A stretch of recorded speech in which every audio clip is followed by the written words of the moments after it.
Aqui vamos nós, sobre duas pernas, todos pomposos e orgulhosos.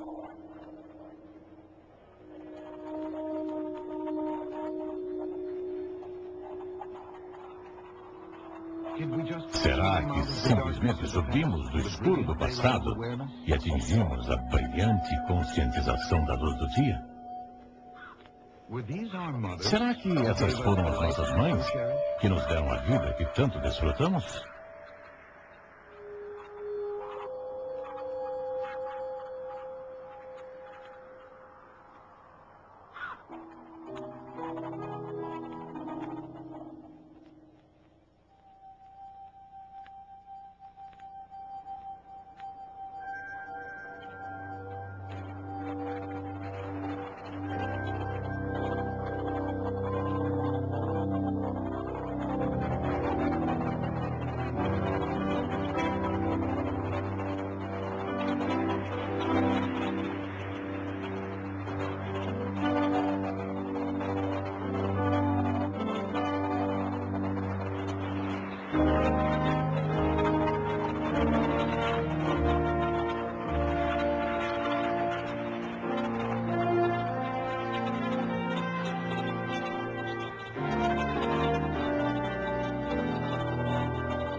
Aqui, nesse velho rio, o Sr. Charles Dawson encontrou um fóssil do crânio do homem de Piltdown em 1912 e 1913.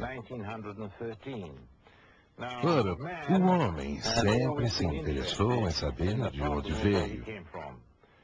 O homem moderno é como o homem ancestral nesse respeito. Minha filhinha, assim que começou a acordar para as coisas, com 1 ou 2 anos de idade, fez sua primeira pergunta: papai, de onde eu vim?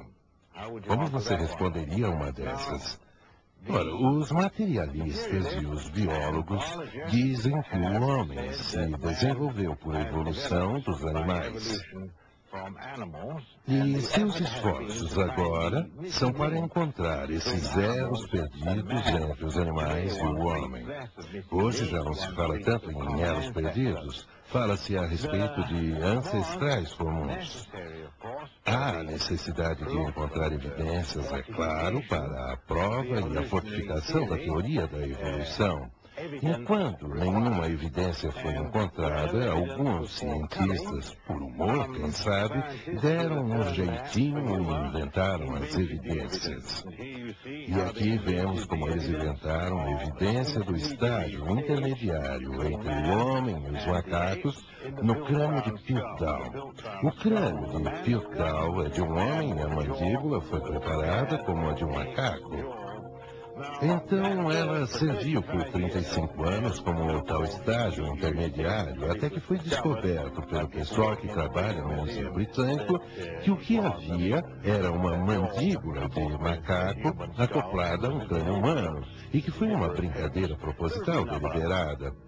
Há outros casos do mesmo tipo, como o homem de Nebraska, mas hoje não queremos analisar essas falsas evidências. Queremos ver as evidências, candidatas a serem realmente intermediárias entre o homem e os animais. Em todos os lugares do mundo, as pessoas estão tentando há anos encontrar evidências conclusivas para provar que o homem evoluiu do mundo animal. Primeiramente, as pessoas achavam que o homem Neandertal era um bom candidato para o elo perdido, mas hoje todos estão convencidos que o homem Neandertal foi totalmente humano. Um dos mais conhecidos candidatos de hoje é encontrado na África.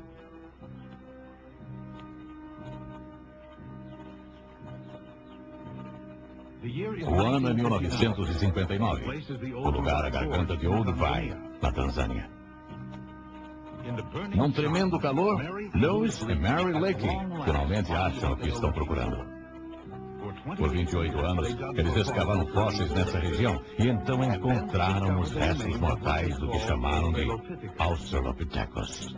Em 1974, um pouco mais ao norte da África, Donald Johansen encontra os ossos de outro Australopithecus e os chama de Lucy. Essas criaturas recebem o título de ancestrais do homem, principalmente porque seus dentes e mandíbulas, alguns acreditam, possuem semelhança aos dos humanos. O ortodontista Dr. John Cuozzo investigou esse caso por muitos anos. Seus resultados não foram muito otimistas para a procura dos elos perdidos. O que tenho aqui é um modelo de maxilares superiores e inferiores. Os inferiores estão na primeira fileira e os superiores na segunda fileira. Elas são chamadas de mandíbulas. O que quero tentar mostrar é a variedade de maxilares humanos. Essa variedade é medida através de dois fios, alinhando-os junto aos dentes, e você pode medir assim e depois ir verificando os ângulos bem ali. Esse ângulo é medido. Esse apresenta 67 graus. Agora nós seguimos assim por essa curva e vemos que no final dela temos praticamente arcadas paralelas. Temos um conjunto quase paralelo de dentes. Esse é de um ser humano. Assim como todos esses moldes aqui são dos meus clientes ou foram no passado. Essa menininha tem um ângulo de 10 a 12 graus entre as duas fileiras de seus dentes inferiores. Isso é muito comparável a esse chimpanzé, o maxilar inferior de um jovem chimpanzé. Como podem ver, eles são parecidos, são muito semelhantes. Verificando-os, então, muitos já tentaram dizer que se pode distinguir cada espécie pelos ângulos. Eu, porém, digo que a variedade humana é tão vasta que se torna difícil encontrar um maxilar inferior e superior e depois extrapolar um ângulo e dizer ser esta uma espécie distinta. Portanto, quando vejo uma cabeça, por exemplo, como a do Australopithecus, que tem a configuração de um macaco na parte do crânio, mas muitos de seus dentes parecem humanos, eu não tento categorizar as espécies pelos seus dentes ou pela forma de suas arcadas, sejam elas hominídeas, ou de um homem mesmo, ou macaco, ou um gorila. Será que o Australopithecus foi um dos ancestrais do homem moderno? Vamos para Londres ouvir o que uma autoridade dos supostos fósseis de homem-macaco tem a dizer. O Sr. Malcolm Bolden. Um número de medidas foram tiradas dos ossos desses australopithecus e por um computador os ossos foram comparados com os ossos de macacos e com os ossos de seres humanos, o Homo sapiens. E todas as vezes as medidas de macacos se aproximaram muito mais do que as medidas de seres humanos. E, na verdade, Oxnard, que fez essa experiência e anotou as medidas, nas suas conclusões duvidou que exista qualquer ligação entre o Australopithecus e o Homo sapiens. Ora, isso também foi sustentado pelo trabalho do Sr. Solly Zuckerman. Ele realizou um número de exames, testes e medidas nesses ossos da espécie Australopithecus e disse que o elo da espécie Australopithecus não é baseado em fatos concretos, mas em especulação. As evidências mostram claramente que o Australopithecus foi só uma variedade extinta de macacos e nada mais. Na verdade, o nome Australopithecus quer dizer macaco do sul.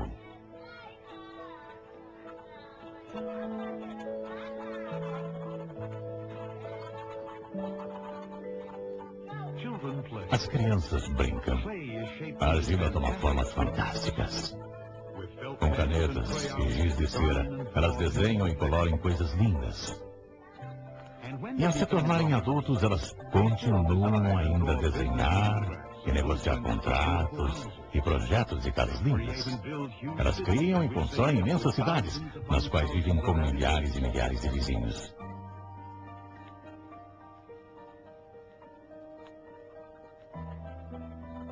Seu gênio na técnica aparentemente pode fazer qualquer coisa, até voar mais alto e com maior velocidade que os próprios pássaros.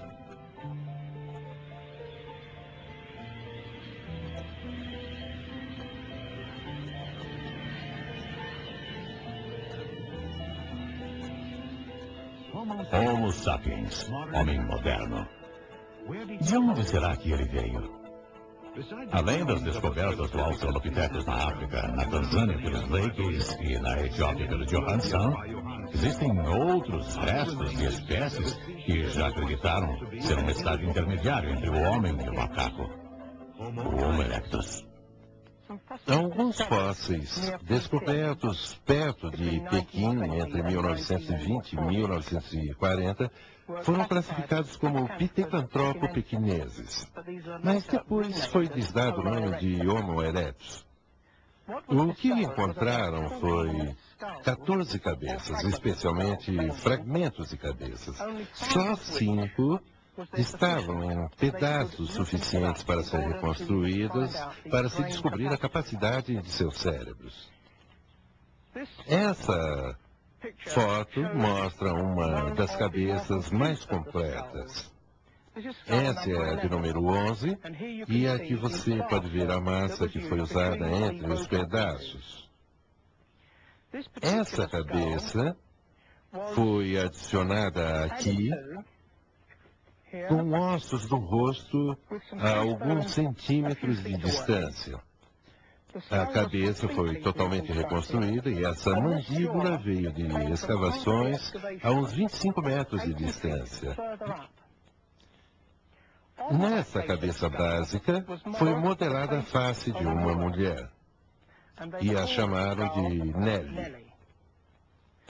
Agora, essa foto e essa reconstrução são as mesmas que receberam grande publicidade. Mas eu fico pensando, quantas pessoas será que se conscientizam que isso tudo foi baseado numa cabeça toda fragmentada e assim reconstruída? As cabeças não só foram reconstruídas nesta base de alguns fragmentos, mas as faces mais ou menos humanas foram resultado de uma imaginação de artista. Quando os artistas têm alguns ossos de macacos, eles tentam normalmente fazer a reconstrução parecer tão humana quanto possível para dar aquela aparência especial, fazendo-a encaixar muito bem no esquema evolucionário. Semelhantemente, quando têm ossos humanos, eles frequentemente usam de liberdade artística para fazer a reconstrução aparentar o mais possível um macaco. É impossível dizer quanto cabelo a pessoa tem ao olhar os seus ossos. Nenhuma caveira completa não pode nos indicar os formatos exatos do nariz, dos olhos, dos lábios, das orelhas.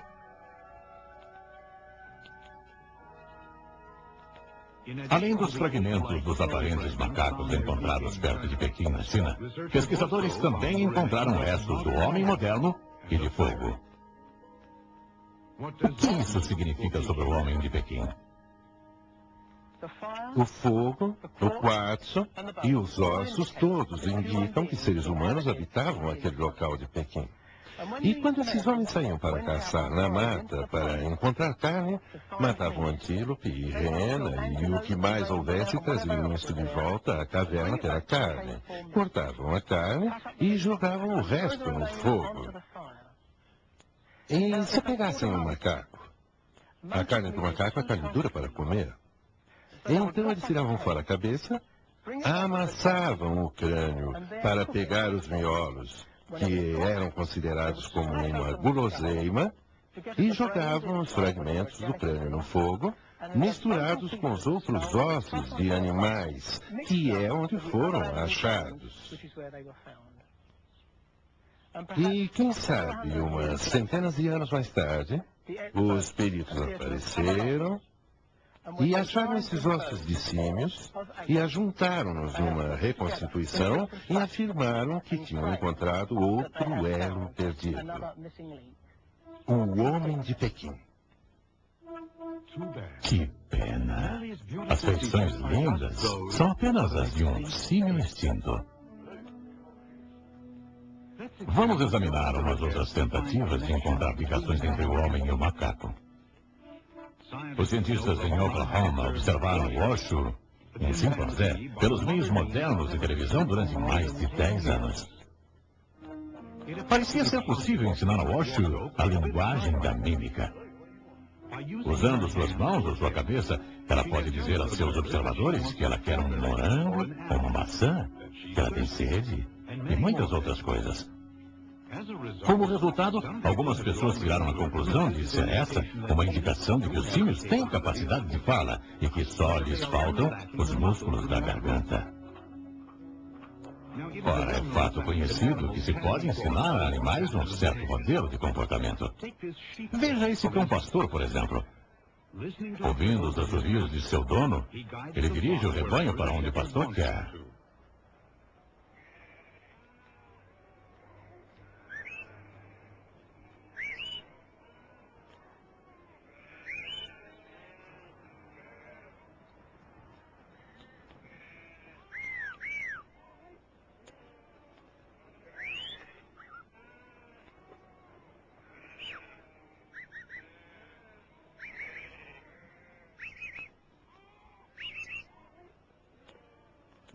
Mas será que uma reação aprendida a certos sinais é uma indicação real da capacidade da mente para o pensamento coerente e a fala? Claro que não, definitivamente. O vão entre o homem e o animal é grande demais para ser atravessado. A grande dificuldade é que existe uma grande lacuna entre o homem e os animais. O homem tem um computador que controla sua linguagem e tem um centro de fala no cérebro que o animal não tem. Muitos protestam quando falamos desse jeito, porque um animal pode aprender um vocabulário. Um cachorro pode aprender os assovios do seu dono e reagir de acordo, e eles poderão se comunicar um com o outro. Um golfinho pode aprender a linguagem da mímica. O macaco, o Washoe, por exemplo, na América, dizem ter aprendido uma linguagem de mímica. Um animal pode aprender um vocabulário, mas ele não aprende a língua gramatical. E essa é a grande dificuldade, pois fazer isso requer um computador muito complexo. E nenhum estágio intermediário foi encontrado para se encaixar entre um animal falante, que é o homem, e o animal que não fala. O vão é muito grande, mas hoje ainda estão procurando esses intermediários entre animais e o homem no meio científico.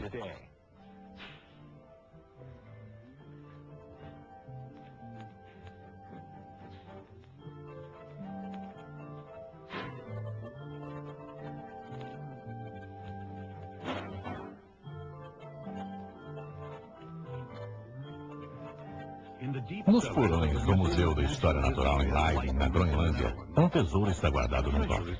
Ossos fossilizados encontrados por um holandês, Eugène Dubois. A história é assim. Quando Darwin produziu seu livro A Origem das Espécies, em 1859, não havia nenhuma evidência que ligasse o homem ao macaco. Ora, Eugène Dubois foi para o Oriente em meados de 1880 e contou a amigos que estava indo especialmente para encontrar o elo perdido. Ele finalmente chegou a Jávila e encontrou duas caveiras muito parecidas com as de humanos, conhecidas como Wadjak, mas eram tão humanas que não pôde usá-las de jeito nenhum. Em 1891, ele encontrou um crânio e um ano depois, a 15 metros de distância, ele encontrou um osso de perna muito parecido com a de um ser humano. Eventualmente, Dubois decidiu que o osso da perna estava junto com o crânio e que havia encontrado um macaco que andava ereto e ele o chamou de Pithecanthropo erectus. Aqui temos aquele crânio e aquele osso da perna. Agora, o que eles eram realmente? Foi geralmente aceito que esse osso de perna era humano mesmo. Mas havia muitos debates a respeito desse crânio. Quando ele voltou e publicou seus resultados, dizendo que havia encontrado o elo perdido, que o macaco andava ereto, houve grande publicidade e um grande furor sobre o que ele havia encontrado. Porém, durante todas as suas palestras, ele nunca mencionou nada a respeito dessas caveiras que ele havia encontrado anteriormente, as caveiras de Wadjak. Ele as manteve em segredo por 30 anos e não contou a ninguém a respeito delas. Só em 1920, ele liberou o fato ao mundo científico que as havia encontrado. Isso, é claro, causou grande consternação, porque se ele tivesse mostrado essas duas caveiras tão humanas ao mesmo tempo em que ele mostrou o homem de Java, ninguém teria aceito esses ossos como metade homem, metade macaco. Pois ele havia encontrado esses ossos bem humanos na camada semelhantemente datada. Mais tarde, ele admitiu, alguns anos antes de morrer, que tudo que encontrou foi só um crânio de um gibão gigante.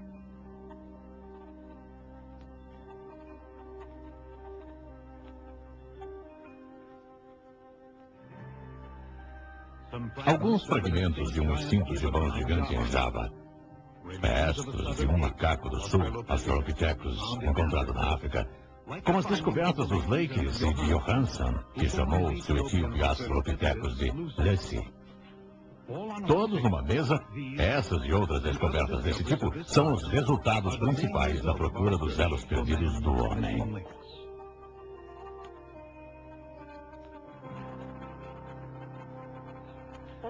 Todos esses fragmentos de fósseis que olhamos até agora, eu os considero todos de macacos.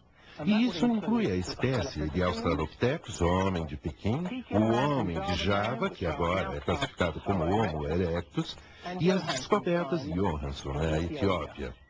Todos simplesmente macacos.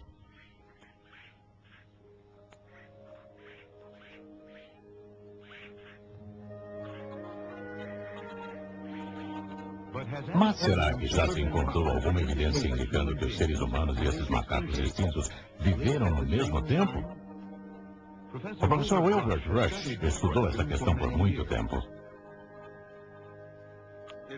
Parece que enquanto encontramos mais fósseis, pelo menos até agora, o que acontece é que o homem aparece consistentemente paralelo com todos os seus supostos ancestrais.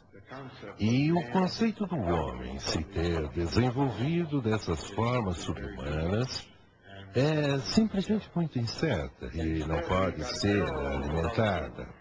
Pelo contrário, temos um desenvolvimento paralelo. Temos registro do homem existindo ao mesmo tempo que seus ancestrais, mesmo voltando até onde está com essas formas de supostos humanos e as formas de humanos de verdade. Aqui vemos os vários tipos dos chamados elas perdidas. Aqui estão posicionados nas profundezas geológicas respectivas na coluna geológica. Porém, se pesquisarmos mais a fundo, descobrimos que, em cada caso, esses supostos homens macacos não poderiam ser os ancestrais do homem, pois o homem moderno, Homo sapiens, já existia. O homem não só viveu no mesmo período que o Homo erectus, mas seus fósseis e artefatos também foram encontrados em estratos que têm a mesma colocação do Homo habilis e o Australopithecus. O mesmo é verdade com o Ramapithecus. Parece mais e mais óbvio que nenhuma dessas criaturas pode ter sido ancestral da humanidade, pois o homem já existia.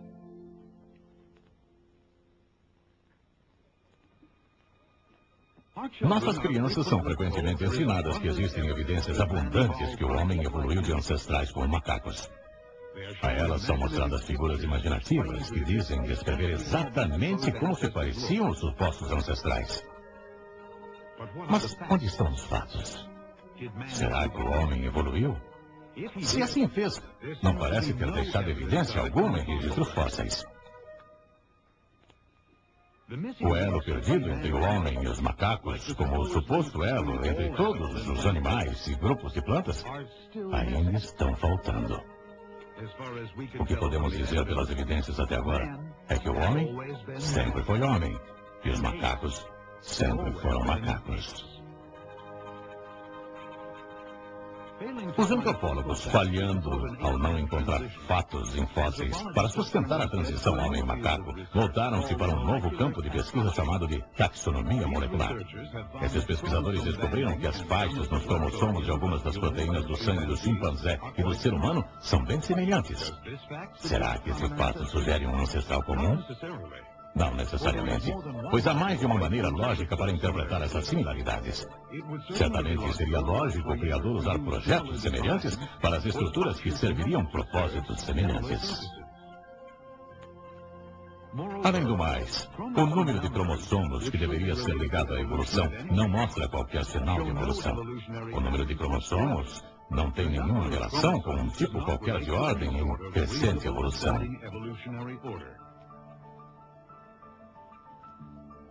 Além disso, deve ser notado que as similaridades moleculares entre os macacos e os humanos têm sido frequentemente exageradas. Um exame molecular de até mesmo uma única gota de sangue revela muitas diferenças óbvias e claras. O homem é inegavelmente singular nesse mundo. Ele é tremendamente diferente de qualquer animal.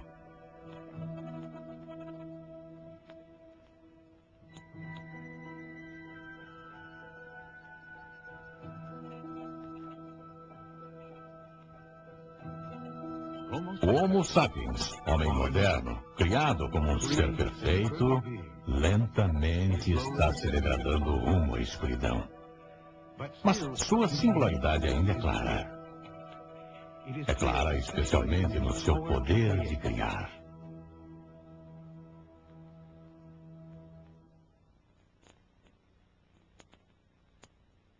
E essa criatividade, independente das dissonâncias que se têm infiltrado, é provavelmente a melhor evidência que o homem foi criado à imagem e semelhança de Deus.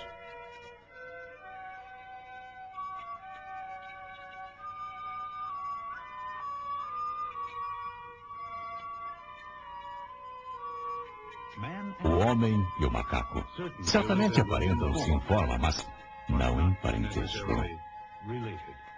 Professor Wilder Smith.